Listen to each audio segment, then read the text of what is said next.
ஒரு கதை இருக்கு. ஒரு மலை, பெரிய மலை, பாறை, 3 தவளைங்க அது ஏறி போனோம்.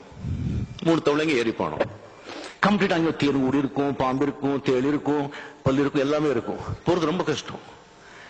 கீழே எல்லா தவளைங்க சொல்றது, போகாத, அவ்வளவுதான், இங்க போவாரு, அங்க மாட்டிக்கிறான் பாரு, அங்க பாம்பு குத்தும் பாரு, இங்க தேன் அடிக்கும் பாரு, இங்க விழுவான் பாரு அப்படின்னு கத்துட்டே இருக்கு.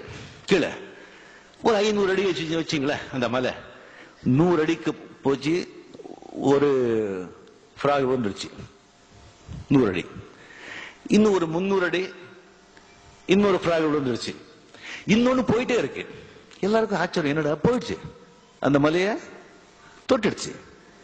இதுக்கெல்லாம் ஷாக் ஆயிடுச்சு. எப்படியா போச்சு அது அப்படி கேட்டாங்க. என்ன ஒண்ணு கேட்காதா? அது காது கேட்காது.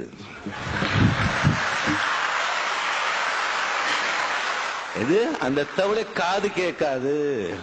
அப்படிதான் ரஜினிகாந்த் காது கேட்காத தவளை.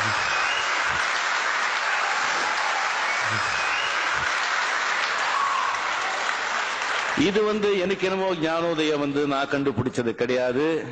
நான் பழகின பெரிய பெரிய மனிதர்கள் கிட்ட நான் கத்துக்கிட்டது.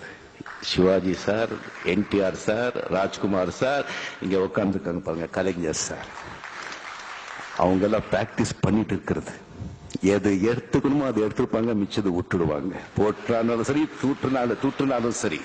இல்லைன்னா அவ்வளவுதான், மனசு உடைஞ்சு முன்னுக்கு போக மாட்டோம். பினிஷ். பேசினவங்க பேசிட்டோம். வாழ்க்கையில சில சந்தர்ப்பங்கள்ல மனிதர்கள் மத்தியில பேச நம்ம செவடர்கள் ஆகணும். அப்போதான் நம்ம ஏதாவது சாதிக்க முடியும். இல்லைன்னா வாழ்க்கையை வீணா போயிடும்.